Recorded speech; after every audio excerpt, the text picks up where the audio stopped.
শুনেছেন Sagar Dutta medical college হাসপাতালে এত আন্দোলনের পর, এত মিটিং এর পর আমাদের সরকার মাননীয় মুখ্যমন্ত্রী বললেন যে জুনিয়র ডাক্তারদের আশ্বাস দিলেন যে তারা নিরাপদে কাজের জায়গায় ফিরে যাও। কিন্তু আমরা কি দেখলাম, সাগর দত্ত মেডিকেল কলেজ হাসপাতালে আমাদের জুনিয়র ডাক্তাররা আক্রান্ত হলেন এবং আমরা সেই ঘটনার তীব্র প্রতিবাদ করছি। জুনিয়র ডাক্তাররা যে আন্দোলন করছে সাগর দত্ত মেডিকেল কলেজ সহ বাকি কলেজে, তার আমরা পূর্ণ সমর্থন জানাচ্ছি।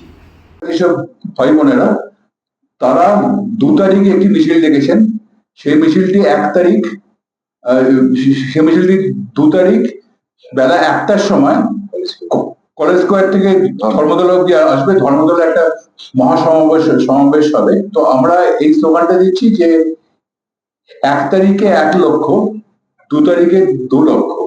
আর এর পাশাপাশি আগামীকাল বিকেল বেলা স্থানীয়ভাবে বিভিন্ন প্রতিবাদের কর্মসূচি নেওয়ার জন্য জুনিয়র ডাক্তার ফ্রন্ট আহ্বান করেছে।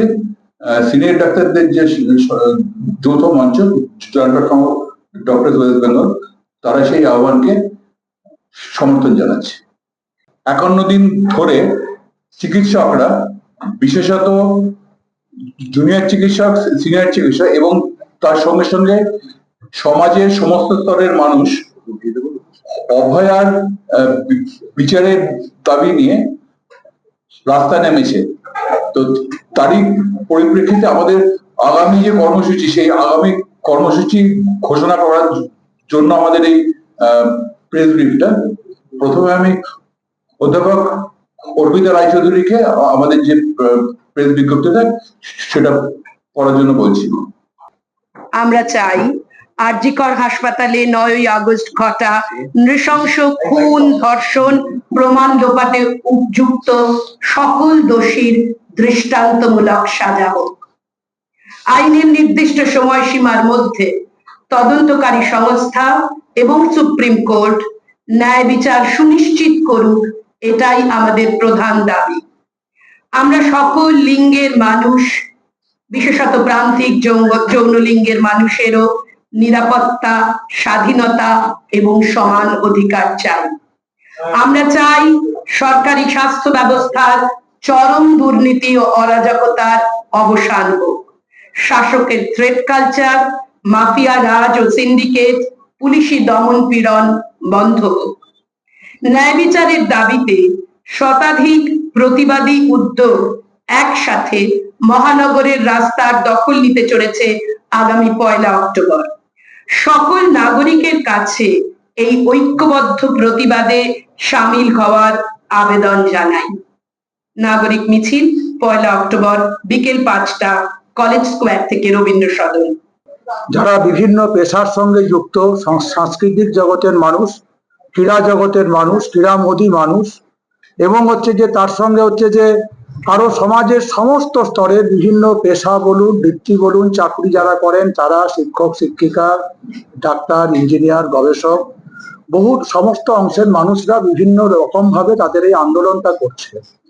তো যেহেতু এই ঘটনাটা আরজিকর দিয়ে, এই নারকীয় ঘটনাটা আরজিকর দিয়ে শুরু হয়েছিল, এই পরিণতিটা থ্রেট কালচার, দুর্বৃত্তায়নের যে চূড়ান্ত পরিণতি, তাদের একটা স্বাভাবিকভাবেই একটা দাবি কোথাও থাকে যে এই আন্দোলনে চিকিৎসক সমাজকে সামনে রেখে তারা এগোতে চান, এবং তারা মোটামুটি একটা পরিকল্পনা করছিলেন এবং তারপর আমাদের কাছে এই প্রস্তাবটা তারা নিয়ে আসেন।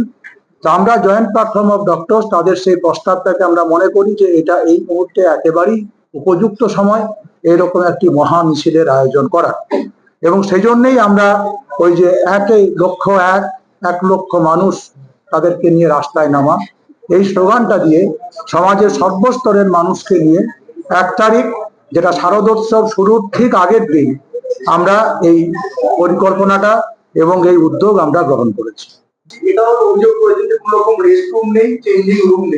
আমাদের সবকটা মেডিকেল কলেজ হাসপাতালে লাইভ ভিডিও করা আছে, ডেট দিয়ে কোন দিন কোথায় সিসিটিভি আছে, কোথায় নেই, কোন দিন কোথায় প্রাইভেট সিকিউরিটি গার্ড বসে আছে, কটা বসে আছে, প্রতিদিন আমাদের এটা রেকর্ড হচ্ছে। আমরা আদালতে জানাবো, যেটা আমরা আদালতে জানাবো, আদালতে ওরা মিথ্যে যদি হলফনামা দেয় রাজ্য সরকারের কৌশলী, তার পাল্টা আমরা হচ্ছে যে প্রমাণ ওখানে দেব। এবং রাজ্য সরকার এত যে জুনিয়র ডাক্তারদের বিরুদ্ধে হচ্ছে যে কর্মবিরতির বিরুদ্ধে এত কথা বলছিল, অথচ তাদের সিকিউরিটির ব্যবস্থা না করেই তাদের কাজে ফেরত যেতে বলছে। এবং হচ্ছে যে আমাদের কদিন আগে ভগবানপুরে হলো, মেদিনীপুর জেলায়, সেখানে চিকিৎসক মারধর হলো, কাল সাগর দত্তে হয়েছে। এইরকম ঘটনা আরো বাড়তেই থাকবে। তার কারণ হচ্ছে সরকার আদপে ডাক্তারদের সিকিউরিটি নিয়ে ভাবিত নয়। তারা একমাত্র ভাবিত হচ্ছে যারা দুর্নীতিগ্রস্ত, হচ্ছে যে যারা হচ্ছে যে অপরাধী, তাদের সেই নিরাপত্তা নিয়ে।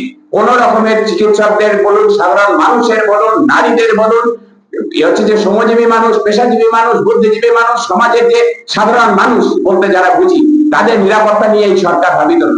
হচ্ছে যে সরকার মনে করে 7 দিনে ডাক্তার করব, 4 দিনে নার্স করবো, আর 3 দিনের নিরাপত্তা রক্ষী বাড়াবো, সেই সরকারকে বলার কিছু নেই। তার কারণ আইনসভাতে যারা পাঠান, তাদের রাজনীতি জানেন না যারা, তাদেরকে যেমন তারা সংসদে পাঠান, বিধানসভায় পাঠান, সেই রকম করে হচ্ছে তারা চুপ করে থাকবেন। হচ্ছে যে হাত তোলা সাংসদ আর হাত তোলা বিধায়ক আমাদের হচ্ছে ভরে গেছে আমাদের রাজ্য। একই রকম ভাবে তারা মনে করেন যে 2 দিন ট্রেনিং দিলে হচ্ছে সিকিউরিটি গার্ড হয়ে যাবে, 2 দিন বা 3 দিনের মডিউলার ট্রেনিং দিলে। সিকিউরিটিটা অত সহজ নয়, বিষয় না। সিকিউরিটি দেওয়া হচ্ছে যে তার 2-3টে ব্যাপার থাকে। একটা হচ্ছে যে তার কিছু টেকনিক্যাল বিষয় থাকে, আর সবচেয়ে আমরা বারবার বলছি সিকিউরিটি হচ্ছে একটা সামাজিক বিষয়। নিরাপত্তা হচ্ছে সামাজিক রাজনৈতিক বিষয়। আরো পরিষ্কার করে বলতে গেলে লাগবে যেটা রাজনৈতিক সদিচ্ছা এবং সমাজে আইনের শাসন, এই দুটোই আমাদের রাজ্যে নেই। তারপরে তো মডিউল 3 দিনের হবে না 30 দিনের হবে, সেটা তো পরের কথা। রাজ্যের প্রতিটি ক্ষেত্রে প্রতিটি মানুষ তার অভিজ্ঞতায় মিলিয়ে নিতে পারেন, তার বাসস্থানে, তার কর্মস্থানে, রাজ্যের প্রতিটি গ্রামে, প্রতিটি মফস্বলে, প্রতিটি শহরে, শহরের পাড়ায় পাড়ায়, প্রতিটি ওয়ার্ডে, প্রতিটি গ্রামে, সমস্ত জায়গাতে, এমনকি বাজারে হচ্ছে যে যিনি সবজি বিক্রি করেন তিনি হচ্ছে যে ট্রেড কালচারের শিকার, যিনি রিক্সা চালান তিনিও ট্রেড কালচারের শিকার। তার কারণ কি এই ভয়ের আবহটা টিকিয়ে রাখতে হবে। দুর্নীতির যে লুটতরা, যে লুটের যে রাজত্ব, এটাকে টিকিয়ে রাখতে গেলে এই ভয়ের আবহটা দরকার হয়। সেই জন্যই হচ্ছে যে ভয়ের আবহ।